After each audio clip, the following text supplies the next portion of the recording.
everybody. So it is officially December now, which means it's time for some Christmas books. But as you can see from the title, I stupidly let my husband pick the books I was going to read. He gets a lot of reels and suggestions about crazy books to read. So I thought, it's only fair to let him loose on the Kindle Unlimited library. And he's picked me some fun books. So we'll skip ahead to my husband telling me what the books are, and then we will start vlogging on my journey through the terrible Christmas books that he's picked me, because he sent me, as an example of the books or the novellas or the things that my husband has sent to me and asked me to read blind. I will also tell you, which is what I'm going to do into this, but I'm not going to read the blurb. Things like The Were-Turkey. Has anybody else read that book? That it's not even a book. It's like 40 page of. I finished and I just sat there and stared into the void, probably for like 20 minutes before I turned to my husband and I was like, "What did you do?" He's also made me read the Loch Ness one.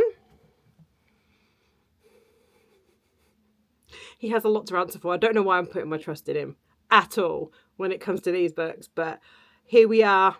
He's picked me some books, so let's find out what they are. So what's the first book? Big Nick Energy. Says sniggering to himself. That's better. Next one sounded like cosy, so I've gone for Spiced Cocoa Cafe. Okay.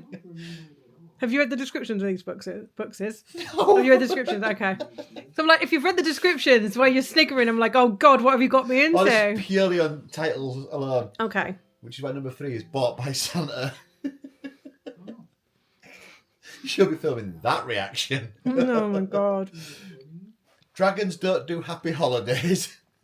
Okay, we've gone a little bit different. We've gone monsters. Yeah. Okay, and there's one more. Good Elf Gone Wrong. Okay.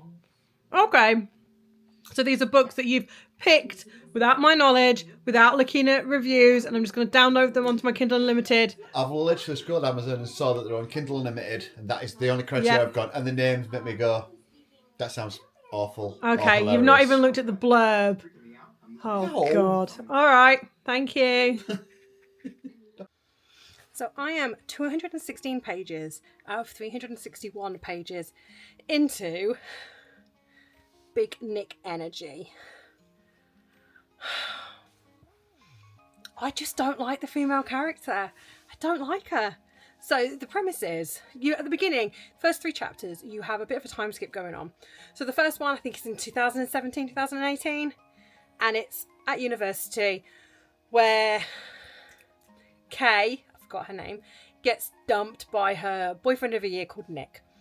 And then it fast forwards a little bit to be fair, I didn't even see this coming. I should have seen this coming. It fast forwards to where she's at her nana's, and her nana's just had a Christmas tree delivered, which is just like insanely large for the small flat that she lives in. And she calls the person that's delivered it and has a go at them. And then it skips again to, I think, present time. And like the present 2025, where she is putting her nana into a home. She is a librarian by day and writes children's books by night. And she went and did creative writing at university. That's the setup. So we get into it. She randomly meets old Nick. There's old Nick and new Nick. She meets old Nick that she got dumped at university by at a Covent Garden antique stall. And despite initially trying to rebuff him, she decides that she will go for a drink with him.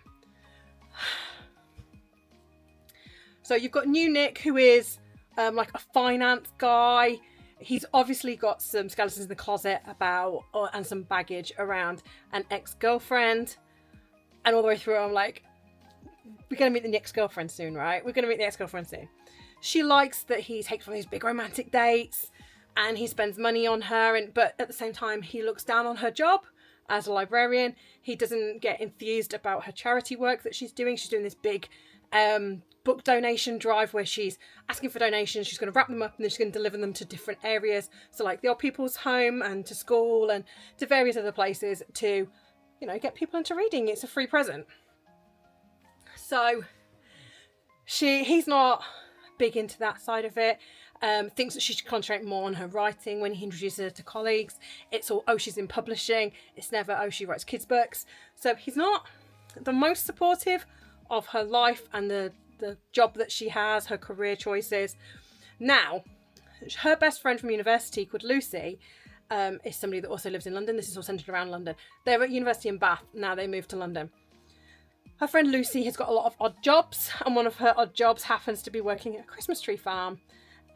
One night, Nick takes Kay. I keep forgetting her name. I want to keep calling her Alex. She's not called Alex in any way. But he takes Kay to a work function, and then when she's in the toilet, disappears for an hour because he gets caught talking and schmoozing with all the bigwigs. So when she comes out, she decides she's going to leave, goes to see her friend Lucy, and ends up at this Christmas tree farm, a little bit drunk and a little bit worse for wear, and decides that she's going to jump through the Christmas tree netter. This is how she meets New Nick. New Nick is the boss, and he has to cut her out of said netting. Like, New Nick is supposed to be like the grumpy sunshine kind of trope we've got going on. So he's supposed to be the grumpy one who doesn't smile and is very stoic, and she tells a lot of one-liners, a lot of innuendo. Everything has got to be like some pop culture reference, which is bone contention with her and old Nick because he didn't always get them, because he's above all that because he's posh. Whereas New Nick gets them but just doesn't laugh.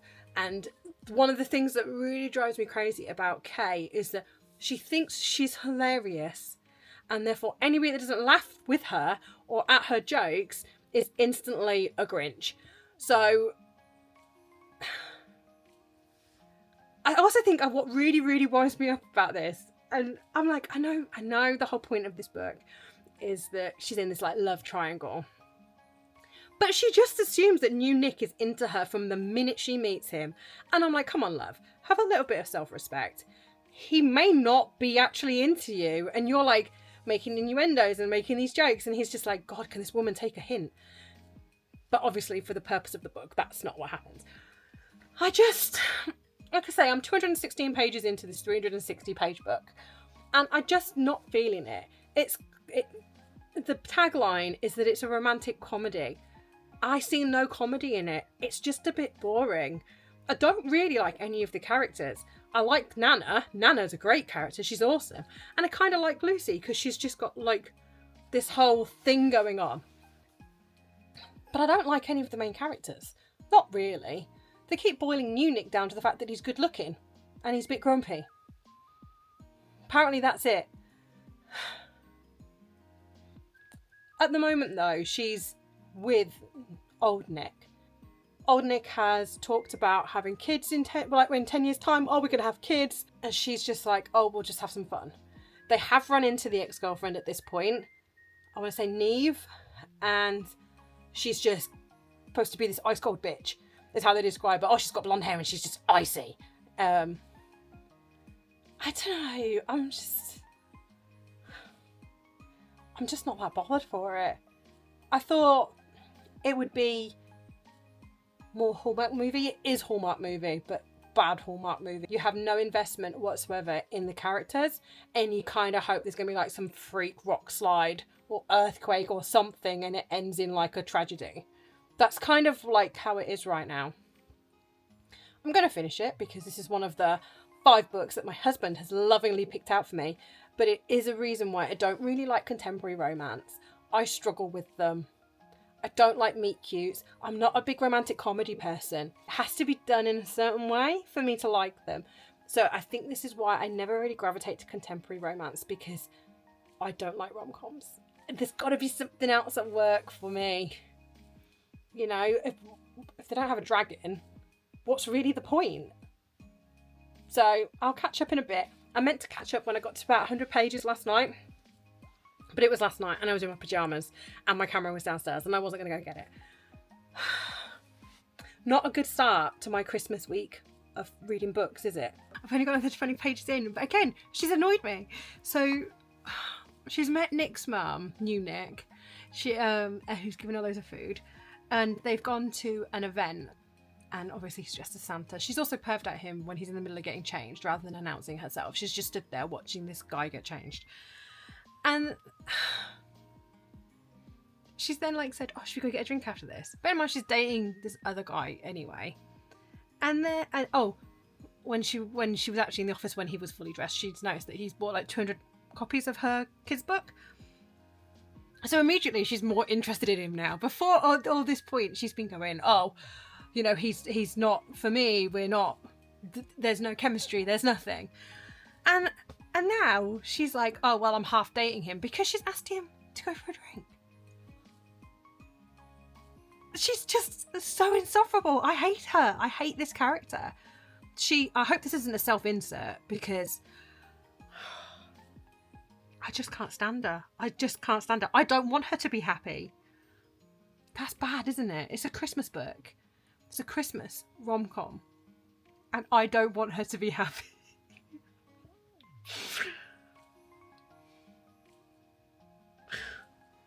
She's an awful person. I just hate her.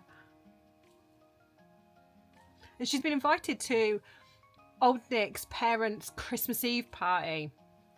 And apparently she's walked with like Nick's dad, and Nick's dad's like almost talking about his ex. But she's like, oh, there's more here. I know there's more here. But nobody's telling her anything. And it's all really weird and awkward. I just hate her. I just hate her so much. I've got another 130 pages. Another 125 pages to go. Hopefully we can speedrun this, right? This is where my skimming comes into play, because if I can't stand a book, but I'm really close to finishing it, the completionist in me says, just skim read this shit to get it done, right? Just know, this book can fuck right off. I'm only on page 256. So she's been to visit her nana, and she's told her nana about all of these woes between the two Nicks. And new Nick has also kissed her. I don't know if I mentioned that before because I was very mad about it when it happened. And she's told her nana, and her nana's like, well, I just hope you find somebody that sees the light in you. And she's like, oh, that's going to be really difficult because you're the only person. But then new Nick's been like, oh, you're like light. Your book drive, the way you invest all that energy into it for nothing else than to make people smile, to give them a small gift, that's what drew me here to you. Ugh. Something that so just tells you how terrible this book is, because it's something that should have been this big emotional moment where you're like, oh, that's just, and I'm like, oh, I hate this. I hate this. I hate her. Do you know what? I think less of new Nick because of this. Because of his interest in Kay, I think less of him. And he's really nice. He even though he's grumpy, he's very kind. He's there for his family. He's been dressing up as Santa and has posed as Santa for kids. Genuinely nice guy. And I think less of him because of this. I've literally turned the page and I'm groaning again because we've got... I just can't see who that is. I can't breathe. It's like being surrounded by this massive ball of Big Nick energy. I mean, right. I read a lot of crap, and I freely admit to reading pure and utter trash. This is testing me. It's very rare that I don't like a book and that I get this angry about it, but this one's done it. This one's done it. Thank you so much. Page 294. 294. We're home straight in it now, but motherfucker. So she's gone to the party at his parents' house for New Year's. And obviously, as I said to you, people know that something's up. That there's something up with this ex-girlfriend. She got talking to one of his cousins who pretty much divulged that he got left at the altar earlier that year. They'd been together for years. He proposed at the ballet, which is where he where they ran into each other. She realises that she met her at the Natural History Museum. They work together. It's a big old mess. Now they're breaking up. I hate everybody in this book. I don't care enough to be sad for her, because she wasn't that invested in the relationship. He literally was just looking for something that would make him feel comfortable. So I think so was she.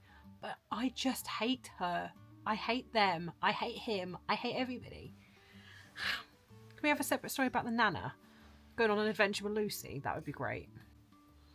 And now New Nick's just sent her some furniture for a Christmas present, because he makes furniture.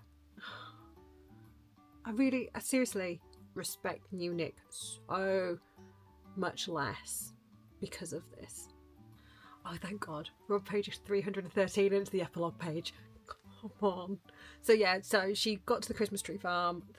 His cat ran into the back of his truck. She was trying to get the cat back, got stuck in the truck. He delivered a Christmas tree. She sat there.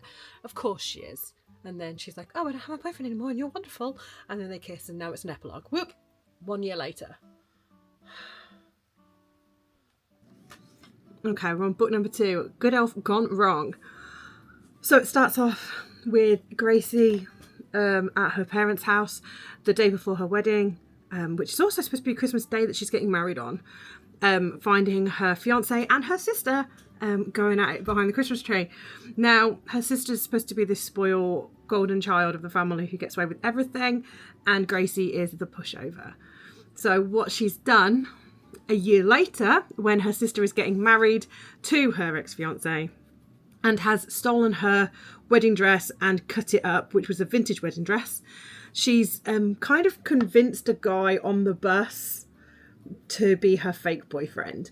But it does turn out that the fake boyfriend has got ulterior motives and has kind of inserted himself into this situation, called Hudson. So they're back at her family's house. She's getting treated like crap. Hudson's being an absolute arse. And I'm on page 107 of 575. So we've got some ways to go, I guess. Wish me luck. Another fucking dumb book. I can't with these contemporary romances. They drive me insane. So I'm 194 pages in, and like Hudson has been flirting with her sister. It's been pretty awful. Kelly's an awful person, but Gracie is just a doormat, and I know that's the plot. She's the doormat that just lets everybody get away with everything. I kind of want to see her have like an absolute meltdown and go nuts on everybody, because they are ridiculous people. Nobody is nice in this book. Hudson's obviously got his motivations. She's absolutely terrible. Again, like the other book, I feel like I can't root for anybody, and I like to root for people. All I'm hoping is that I'm trying to save the best for last, because I've got another couple of books to go.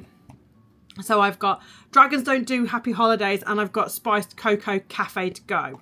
And I've got Good Spirits to read as well. So I'm going to read the Spiced Cocoa Cafe after this one, and then I'm leaving Dragons Don't Do Happy Holidays till the end, because I need something more than just a contemporary romance. This is the thing. I don't like these meet cutes, this like the fake dating. At least in the hockey world, there's hockey that like makes it a bit better. But I just hate everybody again. I don't know. And the big secret that he used to bribe her so she didn't go nuts about her sister, which is that she's a virgin at 29. Does that really fucking matter? Would that really have been that big a deal?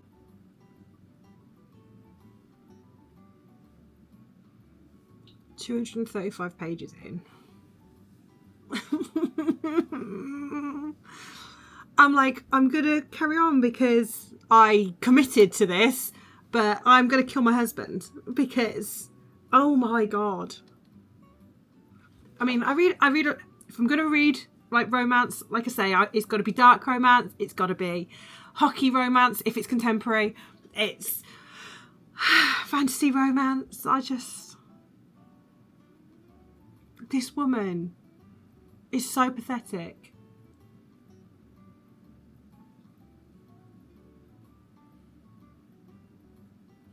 I have no respect for her. No respect. Hudson, I had a little bit of respect for, but now he's starting to like her, and that's it. It's gone again. So it's the same as the guy before. What is wrong with it? Like, I know, so... Have I been ruined by fantasy romance? Which is all like, she is the long-lost forbidden heir with the only power to save the universe. I mean, that could be it. And she's always feisty, and she knows how to fight, and she knows how to do magic, and... Is it that? Is it a me problem? This is one of a series. There's 3 of these books, and they're all women that have been stood up. I came into this with better. So I finished off the other book last night, and then I went to read completely different genre. I went to go and read a completely different genre, and the book opened, and I read the name, and I was like, oh no, I'm out. I can't. I've just read the other book with flipping Kay and the Knicks, and I hated everybody at the end of it. So I was out immediately when I saw the name. So I thought, this morning I'll start afresh. I'll start reading, I don't know, Good Elf Gone Bad, or whatever the fuck it's called. Good Elf Gone Wrong. No, I hate it. I'm going to carry on. I feel like these books are ones that I need to read the one-star Goodread reviews for afterwards, because they'll be fucking hilarious. I've got crazy eyes. I've just been messing with my contacts. So I am 457 pages into this 575 page book, and everything's blown up. She's blown up the wedding. Hudson's now left. But, you know, he's caught feelings for her. She's caught feelings for him. There's been a lot of very graphic smut. I hate her a little bit less because she's had a massive go at all of her family. But we've got over 100 pages to go. I don't know where we're going to go from this. He's like gone.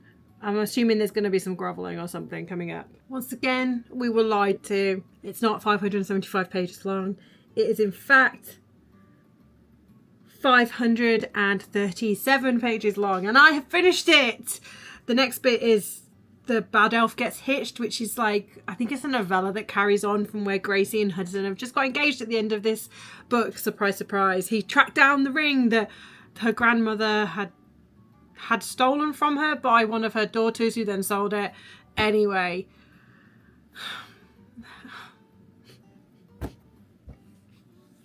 it was okay. It was a bit of a darker Hallmark movie. I mean, Hudson was like some mercenary trying to get information to take down her father's company that she was keeping afloat. But hey, you know. Anyway, I finished it. I think it's going to be another low star. I cannot believe it's had 4.4 stars. But I think if you like contemporary romance, you probably might like this. I just don't. I'm just... My next book to read, like I say, I'm leaving the Dragon one to last. My next one to read is going to be The Spiced Cocoa Cafe, which is by Harper Graham, which is part of the Maple Falls books, which are very, very similar to like the Pumpkin Spice Cafe. So you've got the Cinnamon Spice Inn, which is the first one. This one's the second one, the Spiced Cocoa Cafe, and the Cherry Crush Flower Shop is the last one.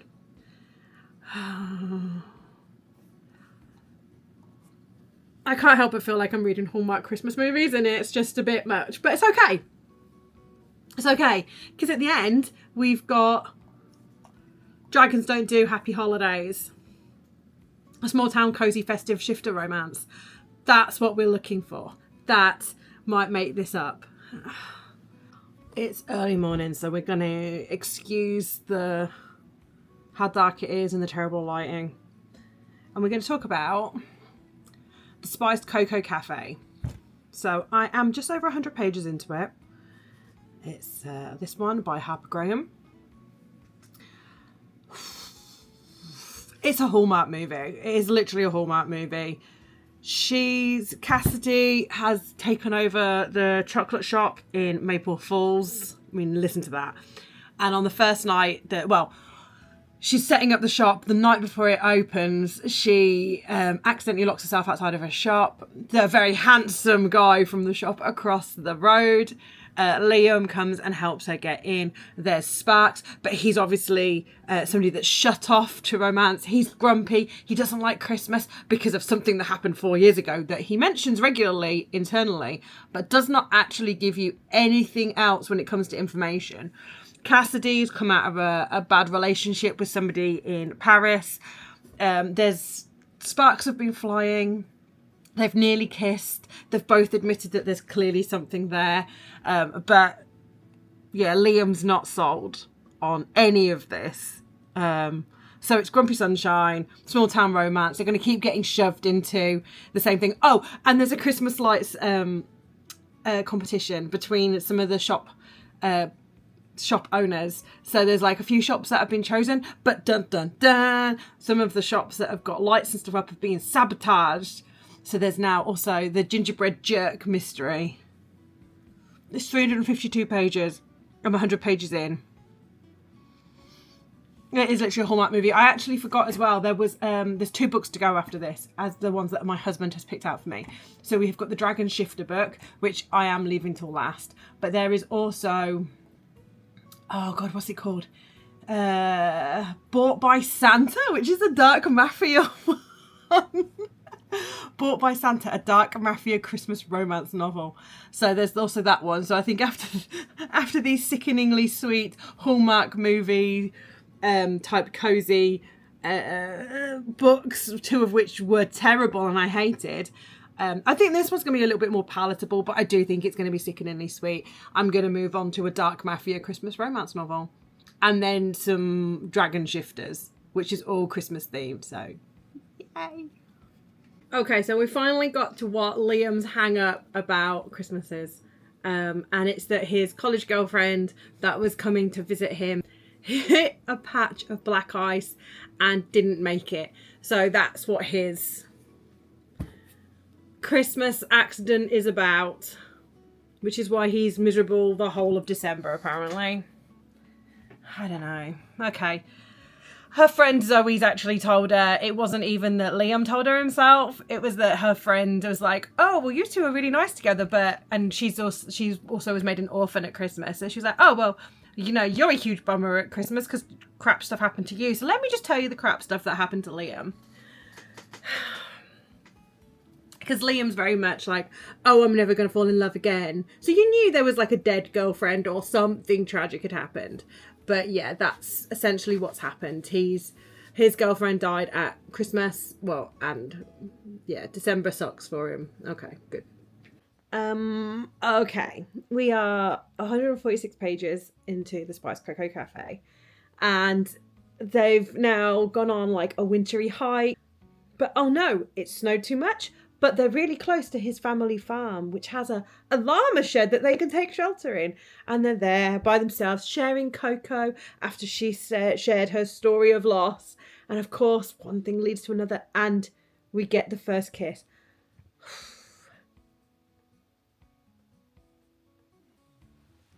I'm struggling with it. I'm not overly attached to either of the characters.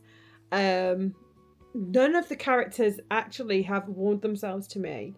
I'm just not that invested. And that's probably a bad sign when I'm nearly halfway through. I am just not invested. I'm pretty much thinking of just trying to skip a little bit till it gets interesting because it's so slow moving. We have chapters of her just like making chocolates and it's just not my thing. I think if you're like a fan of cozy romance, this is for you, but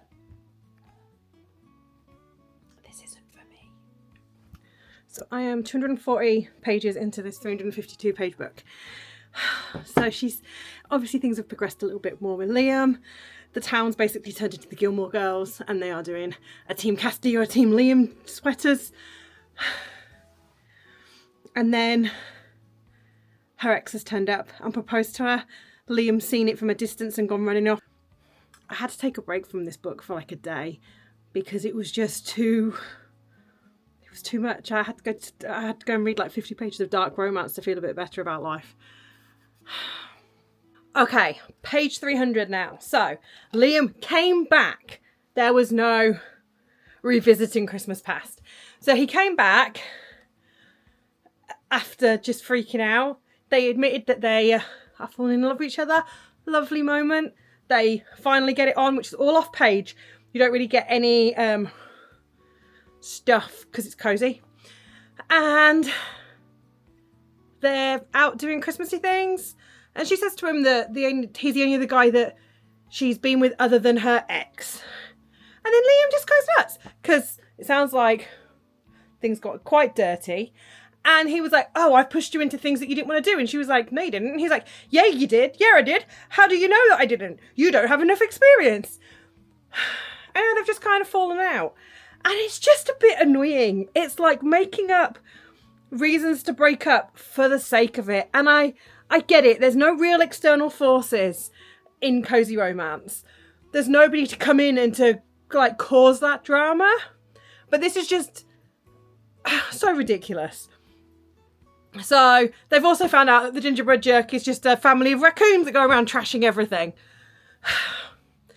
Okay, there's 352 pages in this book. I am desperately hoping that there's only like 20 pages left because what is there to say in 50 pages? They've obviously got her lights turning on about to happen. His lights are going to go on the next week. It's going to take us up to Christmas, I'm assuming, and we're on like the 18th or something. I'm done with this book. The next one is going to be the dark romance, and then we're doing the Dragon Shifter. Although I think I need to look at which books have got the shortest amount of pages first, because this is like 352 pages. I have read some big books as part of this, and they've not been fun. I've hated them. So I feel like I deserve a shorter book that potentially I might enjoy a bit more. So I've just read the first chapter of Bought by Santa, and it's like if Rise of the Guardians became dark romance and they're all in the mafia. It's going to be like POV chapters. The first chapter is called The Santa, and it basically is like some Godfather-esque scenario where they're almost sat in like a walnut clad study kissing the ring. It's so weird. And then he needs to find somebody to impregnate with his heir by the end of December. So the second chapter is from the lady's point of view, and it's called The Breeder. So this is 375 pages. I've gone from Hallmark to like dark Disney. The whiplash is going to kill me. I am on a page 233 of 700. Jesus, I hope not. 375. So we've discovered that the Knight family is like the ones that rule the underworld. But he's also kind of half proposed to Cassidy. God, I forgot her name. He's also half proposed to her, even though they've signed a contract that if she's not pregnant by the end of the month of December, that she will leave. He's also arranged for her sister to be in this facility, which might help with her. She's a paraplegic.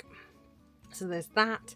There's like stuff going on in the background. Apparently there's another couple of books. They're called Seasonal Obsessions or something like that, but not all of them are Christmas, but this one's Christmas. So it looks like there's going to be some overarching plot that runs between them all, about some betrayal in the family and things like that. But it's pretty dark in that like all of the women have all been obtained by sex trafficking or of some sort. So it is a dark mafia romance. It's not some of the worst I've read, but it is definitely on that darker side. Be warned. Okay, I have finished Bought by Santa, a dark mafia Christmas romance.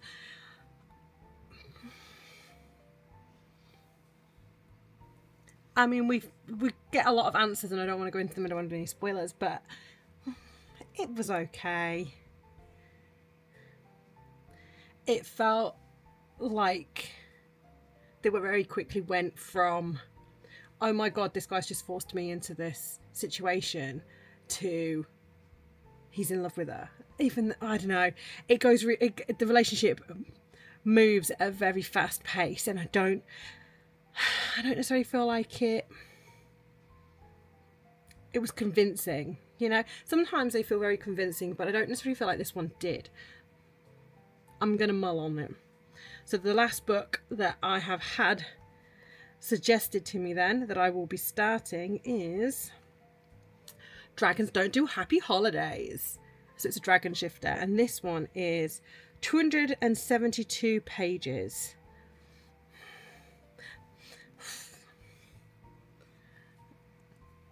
I will admit the Mafia one was better than the contemporary ones, thus proving my point that I just don't like normal rom-coms, and it's just the way I am. I'll do some check-ins when I get halfway through, because I normally try to check in around page 100, but since it's got 272 pages, I will check in about halfway through the book and let you know how it's getting on, unless I have any rants or sparkling revelations to share with you.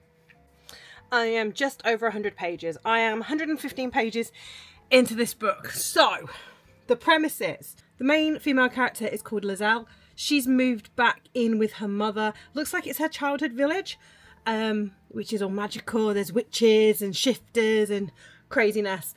And the main character is Flint, who is a dragon shifter, who has just come into town. His parents have died. His mother's recently died. And he's come back into town to get some money so he can go to the Summer Isles. Not realising that he's about to run into his fated mate, which is Lizelle, but he's fighting it.